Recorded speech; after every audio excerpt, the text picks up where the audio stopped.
Hi, good evening, everybody. We're going to get started in just a minute.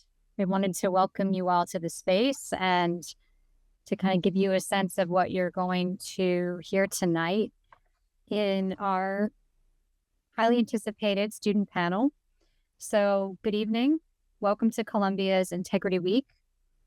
The student panel titled Discourse on the Student Perspective, Exploring Artificial Intelligence Impact on Academia, will delve into the intricate relationships between students and generative artificial intelligence technologies within the academic sphere. As the integration of AI continues to evolve, students, like the ones you'll hear from this evening, are increasingly harnessing its capacity to enhance various aspects of the academic pursuits. And this panel tonight provides a platform for our students at Columbia to share insights, experiences, and perspectives on how they're leveraging AI tools in their educational journey, as well as their own opinions about how AI should be used ethically in academia. My name is Dr. Victoria Malaney-Brown, and my pronouns are she, her, and hers. And I'm the Director of Academic Integrity for Columbia College and Columbia Engineering. This year, I'm delighted to say that it is our 5th year celebrating Integrity Week at Columbia. And for those of you who joined us a few moments before the broadcast began, you learned a little bit about what Integrity Week is. And so I wanted to share that with you on the screen to invite you in. And I'm so glad you're joining us tonight. That Integrity Week is a week at Columbia that's really facilitating these integral conversations like the one we're having tonight with our students about our campus community. We're talking about ethics and integrity values through different programs and workshops throughout the week. And we really center on these concepts of fundamental values of academic integrity in research, teaching, and learning. And that comes from the International Center for Academic Integrity, where I draw on their commitment around honesty, trust, fairness, respect, responsibility, and courage. And so collaboratively, we've come up with this panel, and I'll talk a little bit about that in just a minute, kind of how this came to be. But I want to thank our co-sponsors for the week that have made this week possible.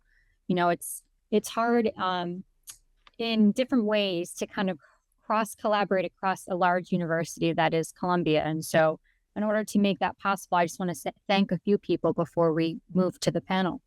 So that includes our sponsors. So that was the Carnegie Council for Ethics and International Affairs. Our keynote speaker was yesterday, Dr. Joel Rosenthal, who gave a great talk on restoring integrity in a time of distrust. We also want to thank Columbia College, Columbia Engineering, the School of General Studies, Columbia Libraries, the Barrick Center for Student Advising, the Center for the Core Curriculum, who tomorrow will host a faculty-led roundtable on integrity in the classroom, the Office of Research Compliance and Training, who hosted on our first day of Integrity Week a session on the anatomy of a hypothetical case of research misconduct, which was really well attended, had over 90 participants. We also want to thank the Writing Center, who hosted a workshop today on this very topic of generative AI, where they showed how the DALL-E, which is the programming behind ChatGPT that creates visual images, how you actually learn about what it's drawing on in its training and how it's what inputs create the outputs for the visual images, which are really fascinating. And that was a really great workshop led this afternoon by Kirkwood and Maria Baker. And so the other final folks I want to thank are the Center for Student Success and Intervention, the Center for Career Education, who Friday will be working with our alumni who are coming back to campus specifically to talk to our students about how ethics are important in the career space. It's not just something we're discussing tonight, but it really does matter for a lifelong capacity to understand these topics. And so overall, tonight, I just want to mention that the idea for this student panel really came together after reading several articles, several opinion pieces from the Columbia Spectator. And that was called Discourse on AI. And I'll drop that in the chat when we get started. So if you're interested in taking a look at some of the pieces that were shared, I had that also in the registration if you had a chance to look at some of their written work. And so the students on the panel, which Sean will just introduce in a moment, are those opinion writers. And so you'll hear from them. And Sean, who is our moderator tonight, he is a member of the CCC's Integrity Advisory Board, which is a group of about 6 students here at Columbia College and Columbia Engineering. We meet biweekly and we talk about issues around integrity, academics, and kind of the broader connections around the work. So I want to say thank you to Sean and thank you to all of my panelists who graciously said yes when I reached out to them after reading their pieces. So for those of you joining us online or maybe watching this recording afterwards, we're going to use the Q&A. So the Q&A is open throughout the entire session. So as you have questions, feel free to type those in the Q&A. And Sean and I will moderate at the end. And if you do have questions throughout this conversation, I'll leave my email at the end of the session that you can reach out to me as well, post that. So without further ado, I'd like to turn it over to Sean, who will further introduce his peers and take it away. Hi, good evening, everyone. My name is Sean Kuehn. I'm a sophomore from Sand Springs, Oklahoma, studying political science in Columbia College. And I'm a member of Dr. Victoria Malaney-Brown's Integrity Advisory Board. And this is an advisory board where students from Columbia College and our School of Engineering meet with Dr. Malaney-Brown on a biweekly basis to discuss policy regarding academic integrity, as well as programming for events such as Integrity Week here. So joining us today, we have 3 great panelists. I'm going to give them a chance to just share a short little introduction about themselves. So we'll start with Jack. You want to get started? Sure, absolutely. Yeah. Hi, everyone. I'm Jack. I don't know if am I showing up on the little side panel there? I'm not sure. But I'm Jack. You are. Oh, I am. Okay, great. Sorry, I can't see myself. Hi, everyone. I'm Jack Cleeve. I study math and computer science at Columbia College. My pronouns are he, him, his. I'm a junior. Generally, I'm interested in applying machine learning models to different fields of research like physics or structural biology. But of course, I'm also a student here, and I use these various AI tools in everyday life as well.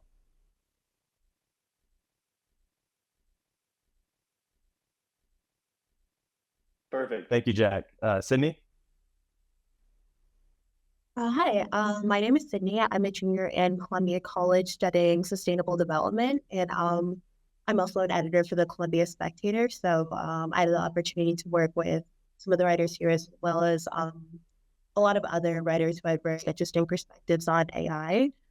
I think I already mentioned I'm studying sustainable development, and I'm very interested in environmental law and policy.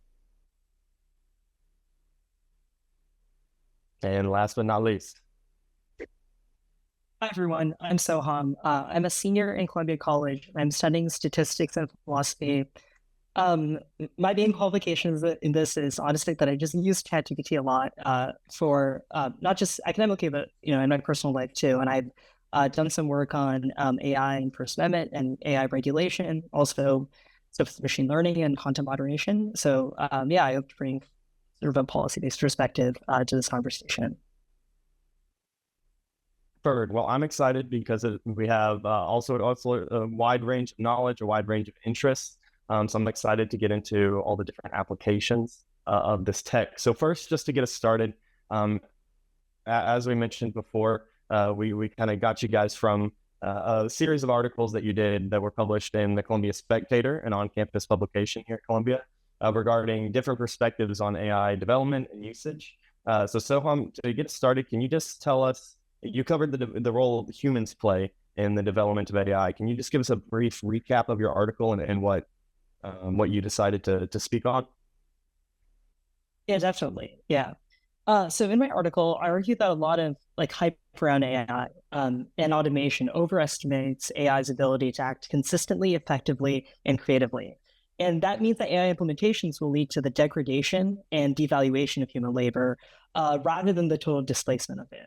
And I made this prediction last year with a couple of technical constraints in mind, namely that LLMs didn't have access to real-time data.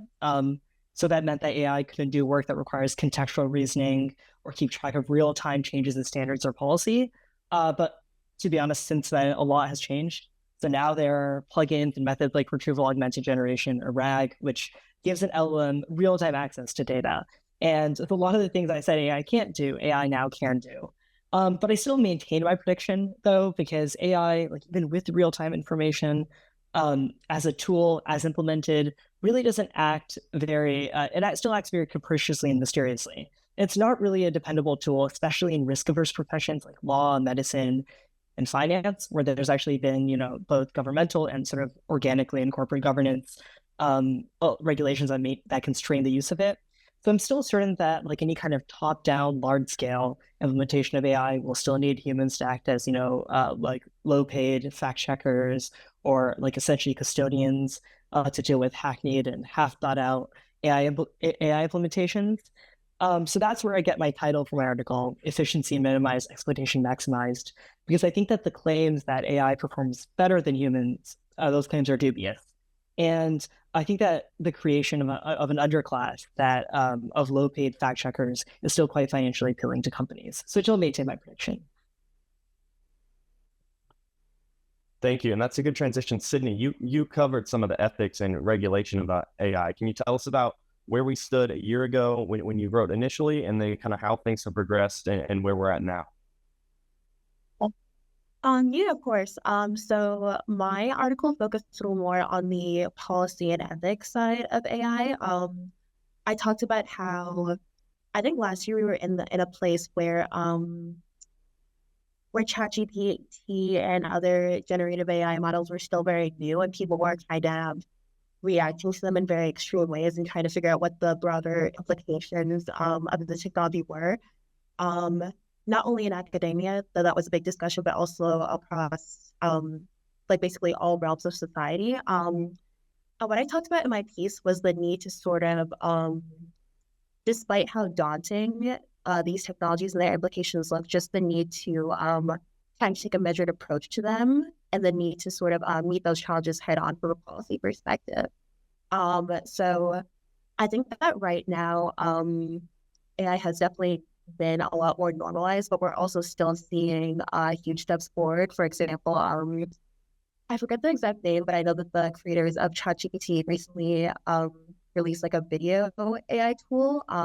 That's another thing that's going to have probably cause massive shockwaves in a lot of ways. And yeah, so I just talked a little bit about the need for more ethical policymaking and sort of taking, working to rein in the technology in some ways.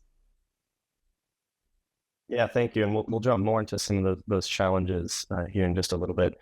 And then Jack, you wrote a little bit on not only the fallibility of AI, but also to some practical applications that you found specifically in research. How has your perspective changed or stayed the same over the past year? Well, at least for me, I tried to focus more on how AI was being used in academia, and whether that was in the classroom or in research, maybe where I have more experience. That was largely what my piece was about.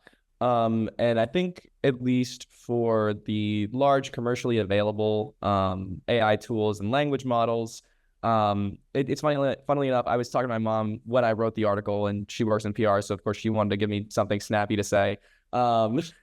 And she suggested that I say, if you want something done mediocre fast, you can use ChatGPT or these large language models. And though I don't completely 100% agree with that, I do think that's an effective summary. I think at least for a lot of things in academia, ChatGPT can be a useful tool, but certainly not solve all your problems. Whether that's something like writing a paper, it's because it's simply just predicting the most likely output or the most likely text. It's really not going to write anything innovative or particularly interesting, but can be a very useful tool for outlining or helping you build and structure your essay. Similarly, in fields like math or philosophy that use a lot of like logic, once again, it can't be a complete problem solver because it doesn't have any real like deep understanding of logic. And again, it's just simply predicting most likely outputs, but it can be a really useful tool. It can give you like an argument or a theorem you didn't think to use. And whereas finally for something like programming or some other STEM fields, it can be very useful because there's so much just open source code or things already in existence that are very easy for it to find, and it can make new code because it's a very structured language. But the thing I would say with that, a lot of the time with academia, and I talk about this in my article a little bit, is that at the end of the day, most of the things that it can directly recommend you, where it's the complete solution, it's just fine. It just exists in the training data. It just exists online already. So it's really just another extra step from Googling it at the end of the day. So that was largely what I talked about in my article, although I'm happy to discuss more some of the research applications that I have and some other ways that I've used it later on in the panel. Yeah, mediocre and fast may be appealing to some students, especially on deadline. So we'll jump more into the classroom implications and how that relates to our integrity policy in just a bit. But before we get started, all three of you obviously have an in-depth knowledge of this technology, just so that we're providing a baseline for where we go from here for our audience. Just so I understand what we're talking about here, I'll leave this open to any of you that want to jump in, but can we just get a baseline layman's terms of what is generative AI and how this technology kind of trains itself? I'll leave that open. A brief summary. I'd be happy to answer, I guess.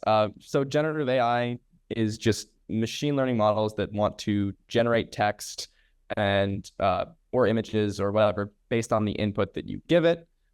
These models are ultimately probabilistic, which just means that they are basically predicting the most likely output based on whatever input they see. They're just computer programs, so they have an input they know they're going to be given, and they have a desired type of output.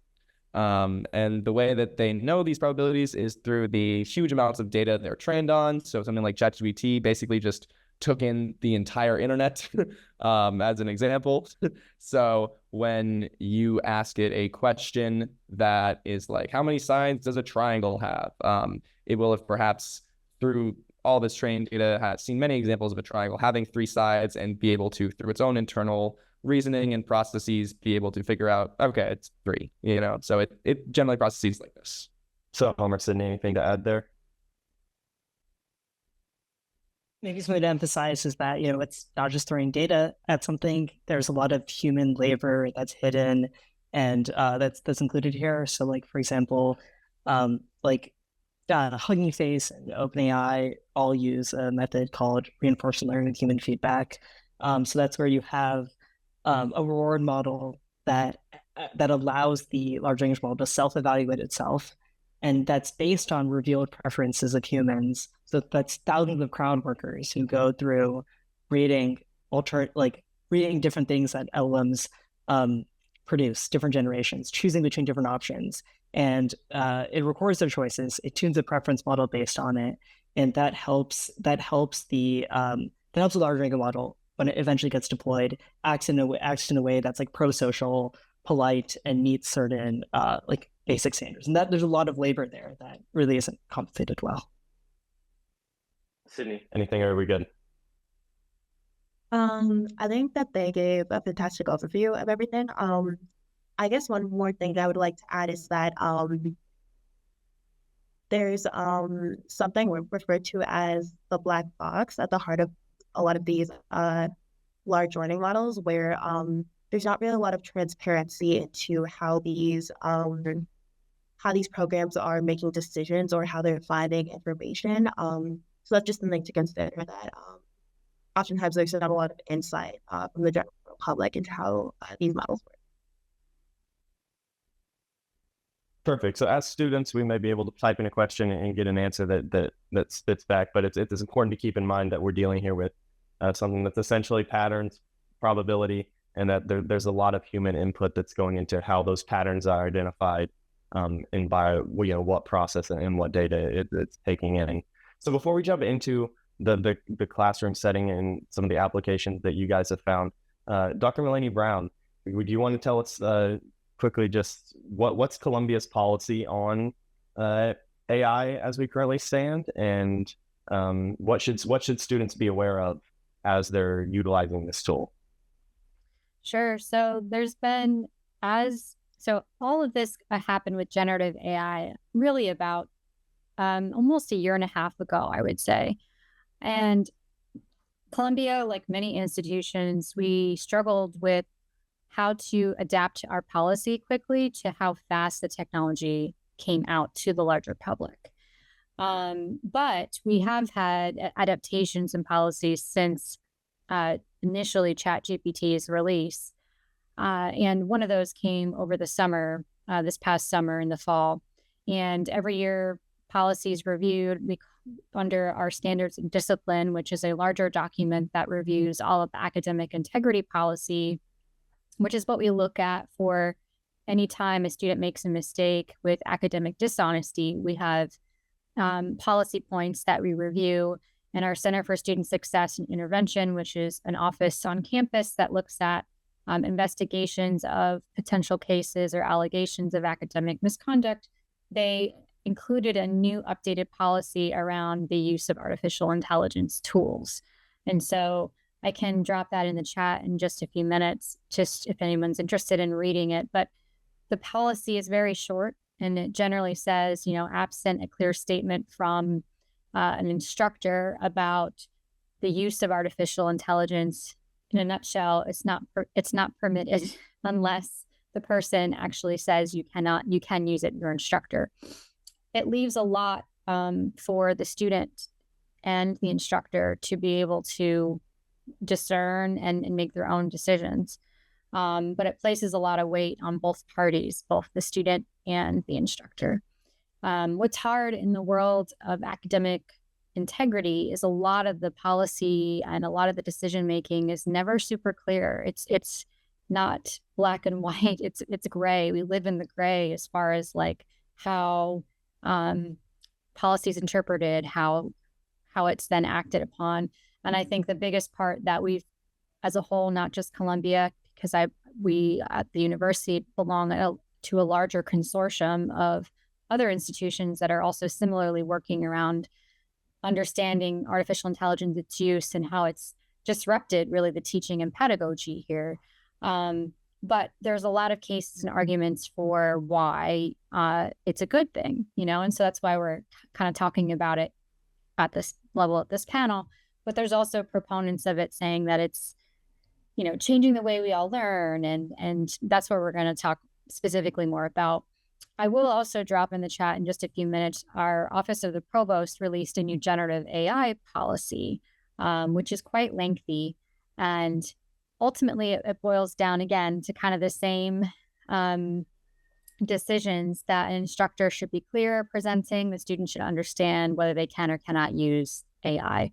Ultimately, it still leaves a lot on both sides to really have a conversation. And so it's complicated, I guess, is my answer. The long and short of it is it's complicated, but it's good to kind of talk and ask in advance.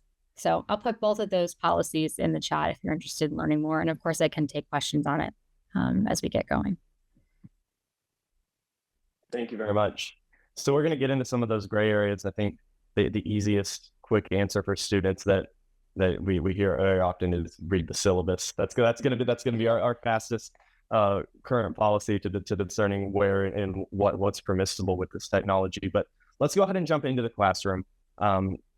Let's shift into how it's currently being utilized by students and how our panelists are currently utilizing. So do you utilize AI in your classes? And then how or why not? Well, what have some of the applications been? We'll start with Jack. You don't utilize it in the classroom setting as much, right? Unfortunately, no. Based largely around just the subjects that I work in. I think primarily, and obviously, of course, never condone like cheating or using it to write an essay. But I also don't write too many essays for a lot of the STEM fields that I work in. So a lot of the stuff that I do is more with mathematics and computer science.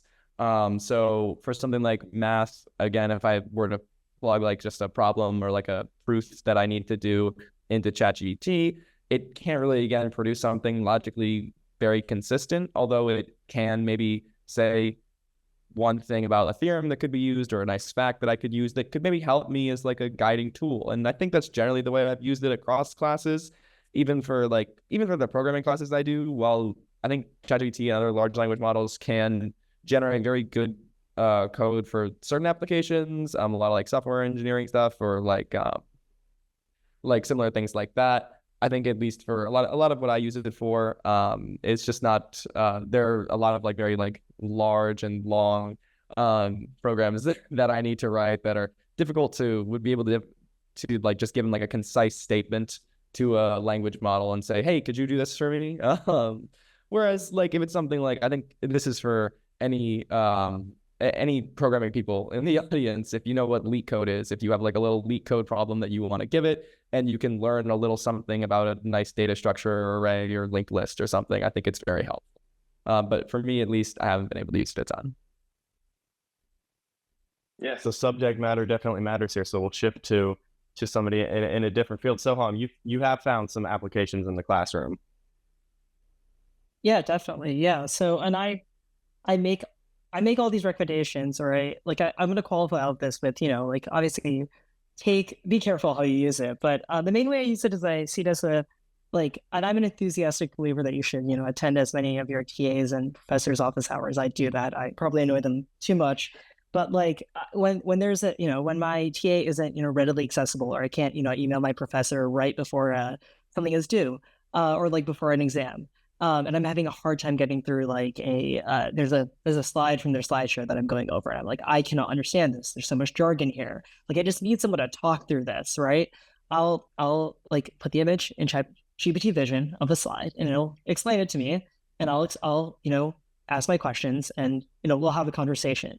And of course, like I know ChatGPT will hallucinate and will give me. I should not take every single thing it says as truth. But I'm going into this with some knowledge of it, obviously. I'm not asking it to teach it to me and with my mind as a blank slate. I'm going into it with some subject matter knowledge. I'm able to parse what's right and what's wrong. And it's a good way to at least I'm a very conversational learner. It's a good way to get through and talk through some questions. But I also use it, a lot of times in programming classes, there'll be small like syntactical or formatting issues with my code, and I'll be like, just what's wrong with this? And I'll put it in. I'll be like, look, you just forgot a comma here. That's often helpful. Also, probably the best use, and this is as someone who studies the humanities, it's a very bad essay writer, but one thing it's really great as is a thesaurus. So if I ask like, okay, I'm using this word too much, I need to find a better way to use. I can obviously Google it. I can obviously use like thesaurus.com. But what ChatGPT allows you to do is you can give a very robust and layered and sort of like context-filled prompt saying, I need a word that means kind of like this, in this specific context. What's a good word to use? And I'm thinking like sort of between these two words. And they'll give me a list, and I can choose from there. And what I've learned through this process, honestly, and this sort of is why I'm a little optimistic about ChatGPT in the classroom, is that, you can't prompt blindly. The prompts that leverage AI the best are highly specific, and you already have an idea of what you want in mind. And oftentimes the best prompts use jargon and terms of art from the field that you're working in. And so that's a big reason I'm really not concerned, because I don't think generative AI will make us dumber, because in order to use ChatGPT to succeed at all, you need to have a strong footing in the subject you're working in. It can only be an auxiliary tool. It really can't be a replacement unless you want really shoddy work. Thank you. Sydney, you didn't utilize it quite as much as first, but you've come around to it a little bit.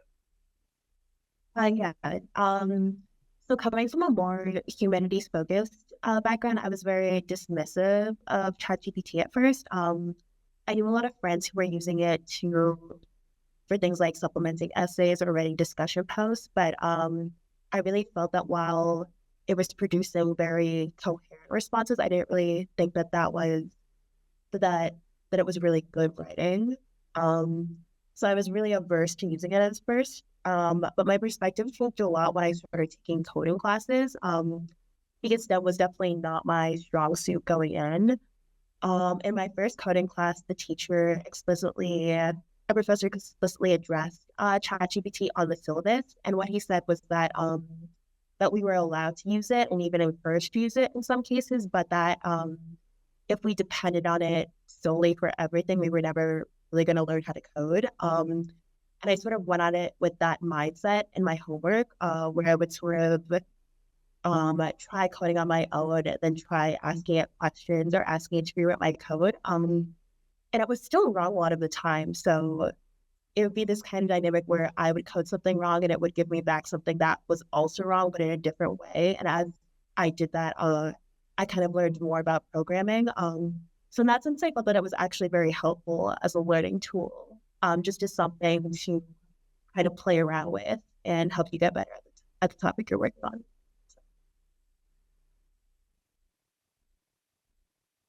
Yeah, thank you. So it seems like all of us are in agreement that I keep hearing that same word over and over, a tool, right? So this is something that can help us get closer to our tasks, but we've got to have the knowledge of how to use it and what our objective is whenever we're looking for it. So currently, what is this technology able to do really well in the academic setting? I know Soham, you mentioned a couple for the humanities. What is it able to do really well, and then where's it falling short? And I know I heard hallucinations mentioned. If we could get a definition on that and maybe a little bit elaborate on that. Sure, I mean, I can give examples of that. So, for example, like if I'm looking, I would never use ChatGPT to find a source for something. Like if I'm like, okay, I really need an article that supports this point, or give me the name of a book to read to like deepen my understanding of this. I would never ask it that, because in the case of like when it's generating a URL, it's oftentimes it's creating something that looks a lot like a URL. You put it in and it doesn't actually correspond to a page that actually exists. At least if you're using, if you're just generally using GPT 3.5. And even for, I've asked it to, it'll make up articles, it'll make up academic papers that don't exist. So obviously, like, asking for like highly specific, you're looking for a very key piece of information that's, very, very specific. I wouldn't use ChatGPT. There's a high chance that it'll come with something that looks really plausible, looks like the most stereotypical academic article, or look like a really plausible URL, and it won't actually work. So that's a case of hallucination. Great. So outside of the classroom, are there any applications or tips that you have for students to capitalize on AI technology in their personal life? Do you utilize this for any personal tasks on a day-to-day basis? Great. I guess for me, at least, a lot of where I use machine learning and AI tools is in the research that I do. And perhaps that's a slightly off topic or a different conversation, but I think it is very exciting that there is a lot of applications for a lot of these tools. And this is, I guess, in academia as well, that, you can take a lot of these tools, and whether it's studying things like physics or biology or a variety of fields, you can really do a lot with a good understanding of how these tools work and how to apply them in different ways. Just one small example that I'll give is a research project that I worked on a lot last year, where similar like something like ChatGPT, it takes in texts, it takes in like sequences of like text and characters and transforms them into new text that it outputs. Whereas something that I worked on in structural biology took in sequences of texts from amino acids and transform those into 3D coordinates for like 3D molecule structures. So I think that it's very interesting that there's a lot of benefit to understanding how these technologies work, understanding the different things of what they can do. A lot of like that model that I helped make kept a lot of the encoding part the same, of just like taking these text series, transforming them into like this mathematical representation that the model understands, and then you just decode them in different ways. And so I think there's a lot of advantages in academia in general to really understanding how these models work and what you can do with them.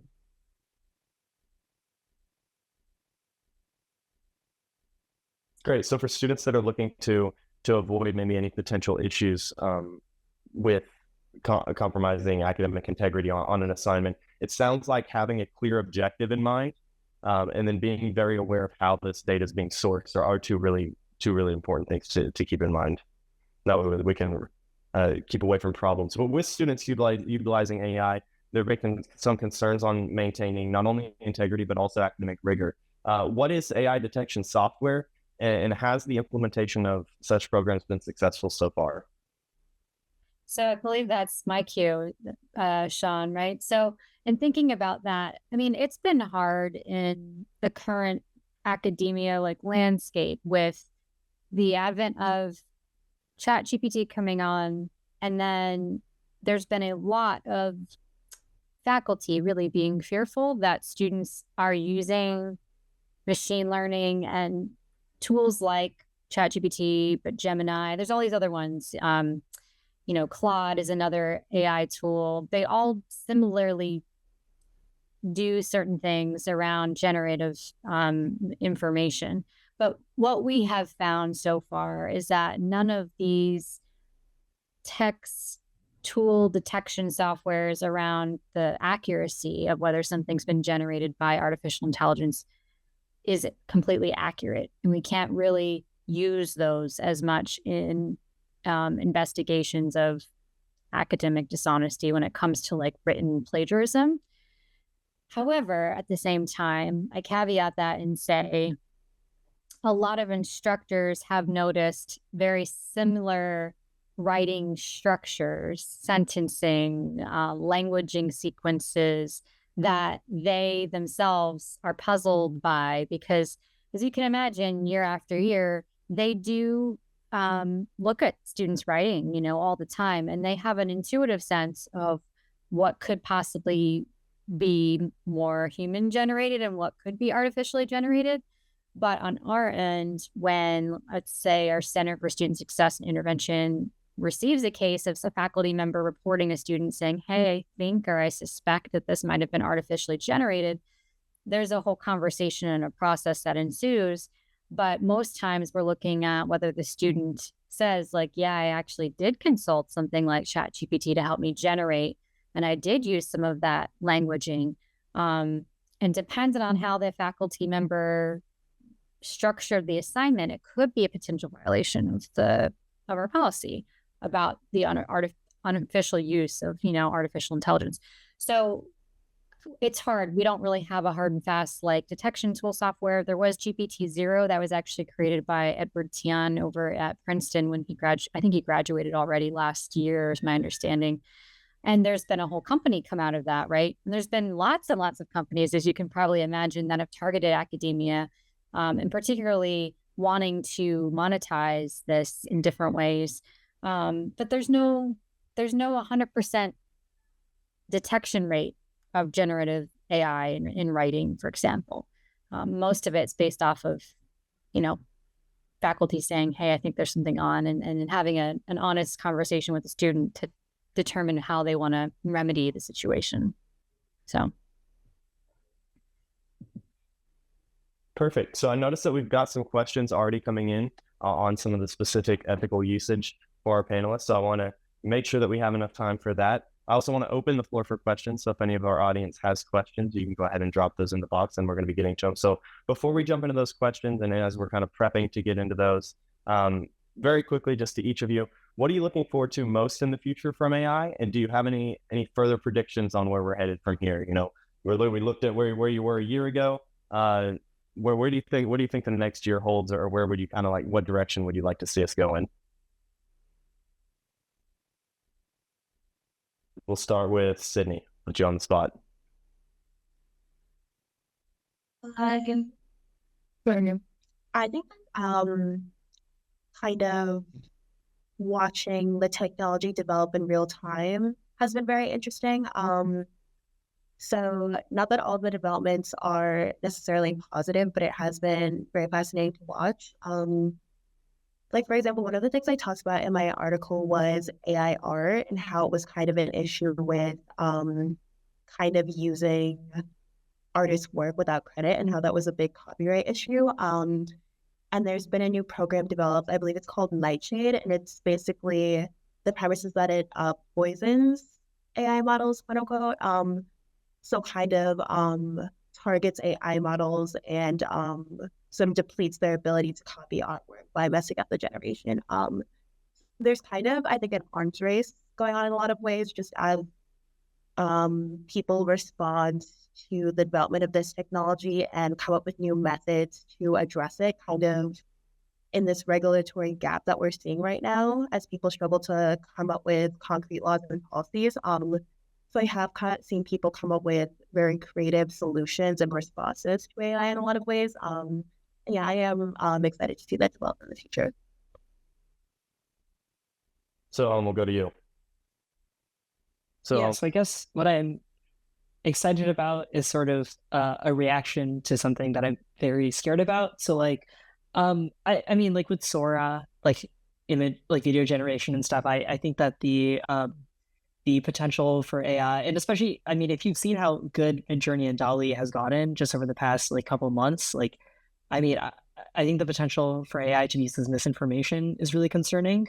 And I think as a result of that, the appetite for regulation and standards will grow. And I'm like, and so I think I'm hoping something that will become a fairly mainstream policy proposal will be like using like fingerprinting and something called radioactive data in to track whether something is AI generated or not. There'll be some sort of like mandate, like legal mandate to include something in your AI generation that'll indicate that is AI generated. And I think radioactive data, so that's basically where you can find out whether data in one data set has been used to train some other model and to produce something else.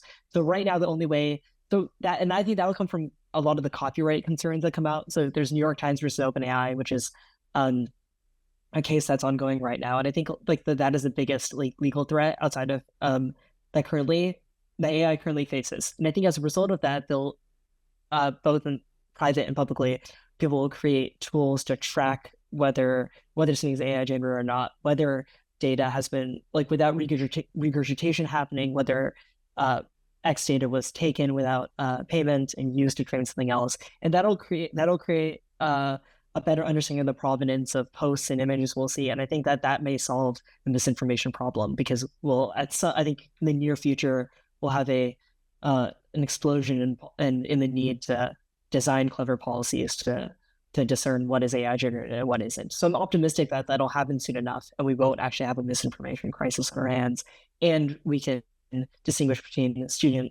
human generated stuff and AI generated stuff. Yeah, I'm really glad you mentioned that. A lot of the provost policy deals with this idea of intellectual property, and within it, I think it is important for our students to remember that we are in a university setting, and so what we're inputting into these models that it's then taking and training on, keeping in mind intellectual property and how that relates to academics is something to keep in mind. Jack? I think, I would largely echo what Soham and Sydney have said. I think I'm very optimistic, I guess, just on my own spin for the continued use of AI machine learning tools in research and in scientific fields, obviously, because I guess for personal reasons. But I think, I think it's both concerning and optimistic, given the large amount of misinformation and also copyright issues and in terms of artistic integrity issues that AI creates as well. I'm reluctant to be optimistic just because I don't think policymakers have ever been very successful with anything regarding the internet or technology. But I think there's maybe this will be the time, and I think there certainly are very promising solutions, like Soham talked about with radioactive data, or what Sydney said with Nightshade for artists. I think these are both like great tools that will hopefully be used and regulated well. I guess we'll just have to see.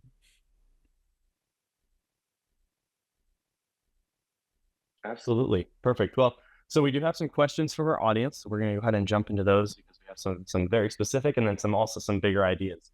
So we'll start with kind of the bigger umbrella idea. I'll pose these questions just to the panel generally. If one of you wants to take the lead and they kind of hit on everything, then we can move on to the next question. Or if you have something, then all three can go. But we'll start off. This comes: how do you as students develop, own, and apply your own personal ethical principles? The world never anticipated AI as it exists today. And so how do you adapt your principles as the technology changes? That question coming from our audience.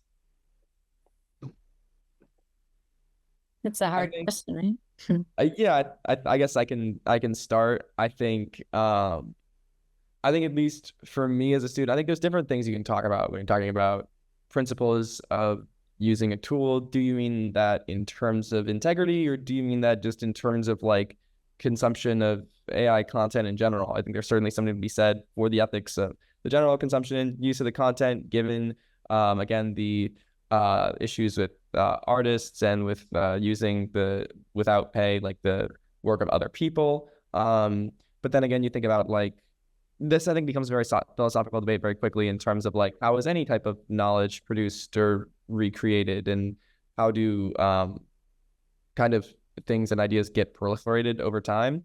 So I think that is something that I haven't thought too deeply about myself in terms of like the larger concept of that. However, at least in terms of like using it in the classroom, I've tried to think about it in the way that, you know, you would think about any kind of direct cheating. If you Google something and gives you like the perfect answer, maybe it's not the best thing ethically to just use that. And if you have done it, maybe just try to think about and understand the answer that it gave you. And if you can do that, then good enough. Try to maybe use that and take that knowledge going forward.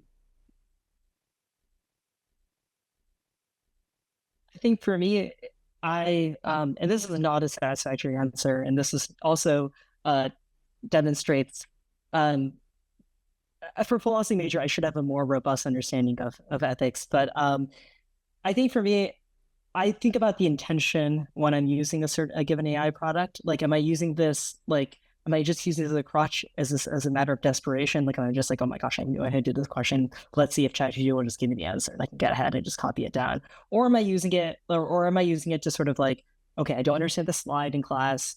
This is just a study for a test.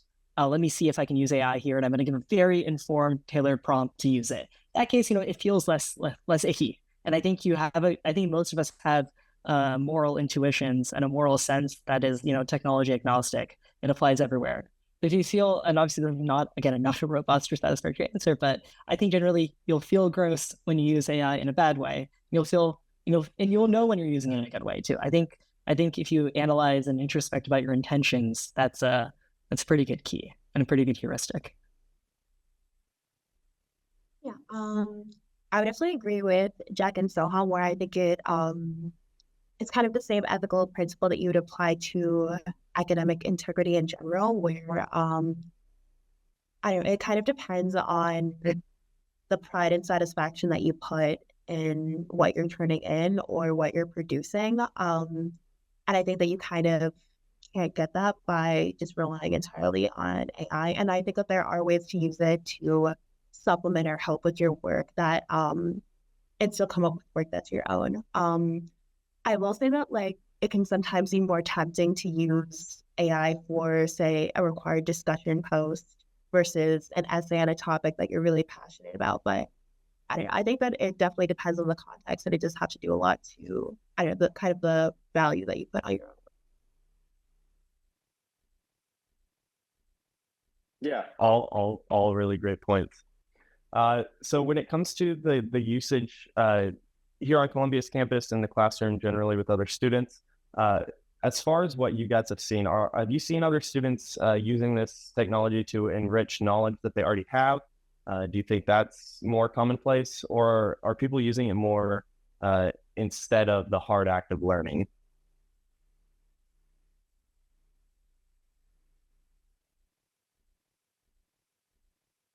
I definitely think all of the above. I've seen people who use it to say if essay writing isn't their strong suit. I've seen people use it to help them brainstorm essay ideas or kind of help them structure their writing or explore different ideas. And I've heard people I've seen people just copy it verbatim and turn it in and not really use it to help improve their work, kind of just use it to get assignments done as fast as possible. And when we mentioned the AI detection technology earlier, I have a friend who found an AI humanizer website that's basically meant where you can take something from ChatGPT, put it into one of these websites, and it'll sort of try to beat the AI detection tool. So I don't know, there's a lot going on right now. People are using it in a variety of different ways. And I think there are some people who maybe using it dishonestly, maybe using it in a way that's genuine, or they might be doing both. So it's complicated.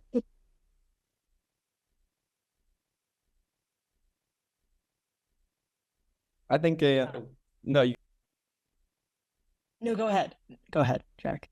I was just gonna say quickly, I think a more traditional example you can give is like, are people using Google Translate in like their language class? Yeah, of course there are. Like, I think of course there's gonna be people who like use it to cheat, use it to quickly get an answer out, but I don't think that's the crisis that a lot of people think it is. Like, the same people who like would have like Googled a question or like found an old test or used Google Translate or done whatever are now just maybe going to be able to do it a little bit more efficiently with ChatGPT or with these language models. And that's kind of what I talked about in my article. Like, I don't think it really is quite the end of the world. I think it's another way to cheat a little. And certainly there are people who use it that way, and certainly there are people who use it as a regular tool.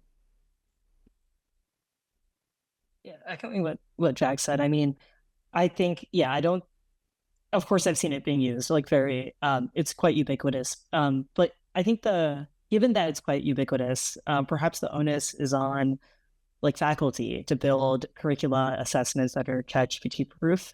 I mean, at least in most of the context I've given, especially in humanities, if you are using ChatGPT to like wholesale write an essay, you're using it, that you're not going to do well on the assignment. And thankfully, like the way that ChatGPT writes, it's so trite and formulaic, you're not going to do well anyways. And I think generally professors are good at building assessments where especially in the humanities, where you can't cheat so blatantly with it. I think STEM might actually be a place where you given how good it is at code generation, especially at intro level classes, and especially with more sophisticated tools. I mean, with GPT-4, you can now put in a CSV file or a spreadsheet and have it do really, really complicated like machine learning and really, really great data science that I would do at a relatively intermediate level in data science class in the stats major, for example. So I think the humanities actually has got it locked. I think if you use ChatGPT there, you're not going to do it very well. I think figuring out how to make assessments cheating proof in STEM is a bigger concern, but also, STEM, they've already dealt with this. People use Stack Overflow and have copied from there, and Stack Overflow is extremely extensive. And there's a ton of forums with every language with decades of previous cases. And odds are, like, even without ChatGPT, which does train on Stack Overflow, you would be able to find it organically there. So I'm not entirely convinced that ChatGPT even presents a novel academic dishonesty concern. And I'm hoping professors will just use this to update their curriculum accordingly, but I'm honestly not that concerned. I think I'm loving this conversation. I just wanted to mention that in general, because I think it's really interesting to hear your perspectives and thinking about where we've had previous conversations with our faculty, that many of them are starting to go in that realm of thinking about how do I then use artificial intelligence tools like ChatGPT and others to embed it into my coursework or curriculum in ways to get students to then critique what the outputs are from, or the way in which the software generated an answer, right? So there are some pushes here, I think, at Columbia for faculty to critically think, but then also they're challenging students to critically think as well. Like in computer science, for example, there have been some faculty that have used ChatGPT openly. One of those is Professor Kathy McEwen, who is pretty well known for her expertise on large language models. And she got an example on a panel that was just happening last week. There was a really large forum that the Columbia Engineering offered to the community in partnership with the Knight First Amendment, First Speech Consortium here at the university. And, she talked at length about just how she's using it in her classroom and has found pros and cons to using it, but mostly pros, because it gets students to think outside the box and also gets them to think more about what the actual tech is doing. So I think, to your point, Soham, that you made about with an intent, like what are you using it for? I think that to me shows more critical thinking for students to develop. Like everybody needs to develop some type of critical thinking on what you're actually doing it and for what purpose. And then where do you kind of don't cross the line. So I know that we are coming close to time, and maybe we have time for one more question before we close. Sean, which one would you like to end us with? Yeah, so I'm going to finish this up because we just got a couple questions on it. So for our panelists, a couple of you wrote on the ethics of this technology and how it's created. On the implementation, do you think that we're going to see the emergence of a so-called digital divide between students who have this knowledge or have access, to access certain versions of GPT? There are paid models. That's the most recent data set that some students may be able to have access to that other students, like first-gen low-income students, may not be able to access. So do you think that we'll see a divide between students not only with knowledge, but also access as this technology progresses? And how do you think, how can we mitigate some of those discrepancies in access? I mean, access to tools has always been such a huge discriminator across like the academic community. You can think like some things like the SATs or like a lot of like college preparation tools. I think are all very based on what you have access to and what you can and can't use.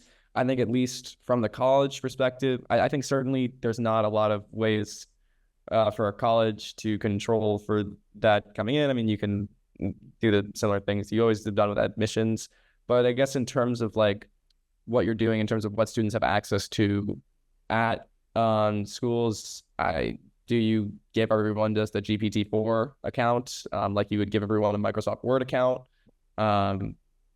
It's certainly a possibility, but then you have to reckon with the fact of like, okay, well then are we just allowing and actively encouraging students to use this? And what happens to the students who can't? So I think that's certainly a concern. But yeah, I think, and certainly this is something that I mean, again, these are companies, they're going to continue to, propagate inequality with their profit motivations. It's at the end of the day, that's how it is. And certainly that'll be something for students to continue to have to reckon.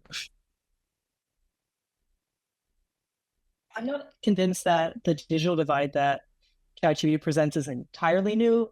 Just, I mean, as Jack pointed out, like something that admissions already reckons with, but and I also think that the bigger concern falls outside of Columbia. I think there's already a massive broadband access divide in in urban settings. So actually Harlem has significantly lower broadband access than we do. So obviously access to generative AI just makes that gap deeper. It doesn't create a new gap. The gap is already there. But also I think that I really do think colleges have a responsibility to proactively create productive partnerships with like AI developers and make AI access public in a productive way. So actually Arizona State University, I'm from Arizona actually, is currently working with OpenAI to build tailored AI tutors for the community. And obviously, I don't know the specifics of the plan, but I'm sure it won't just be handing students GPT-4 and saying just run free to use it for whatever you want. It's much more intentional. And I know a school like Columbia, which has the clout to do something like this, should absolutely do that. We should create partnerships with these companies and have them deployed in a very intentional, deliberate way so that can be used productively, and where access to isn't differential by students' financial background. Yeah, like both Jack and Soham said, I think that there already is a large digital divide that already exists in terms of digital literacy, access to technology. And I think in the context of AI, that's another reason for academic settings to take the initiative and maybe incorporating it into the curriculum, even if it's just to educate students about risks or about the complexities of how the technology works or how it can be applied. So yeah, I think that's another reason to just take the opportunity to try to educate people more about it, try to kind of democratize this technology a little bit more. And I think it's a reason for policymakers at higher levels to make a deliberate, like Soham said, an intentional effort to make sure that this technology isn't something that just widens existing inequalities. I think that's kind of the natural progression of a lot of inequalities, just to reinforce bad patterns. I think that there needs to be an intentional effort, an intentional push in kind of an alternate direction in order to see if I can address some of the issues that exist. Absolutely. And I want to thank each of you for taking the time this evening to share your knowledge and experience and perspective with us. And obviously some big challenges with this technology and some big questions, lots of gray area, but that's what we're here at Columbia to do, is to kind of tackle those and get after it. So thank you all for taking the time to help share your knowledge tonight. That's all the time that we have for today. If you have any more questions, Dr. Malaney-Brown put the email address there in the chat box.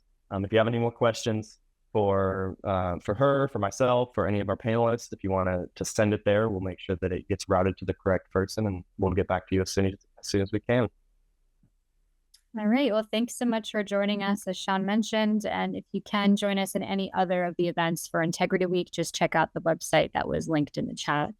And thank you all. And you did a fabulous job. So all our panelists. So thanks so much, and have a great rest of your evening. Take care, everyone. Bye.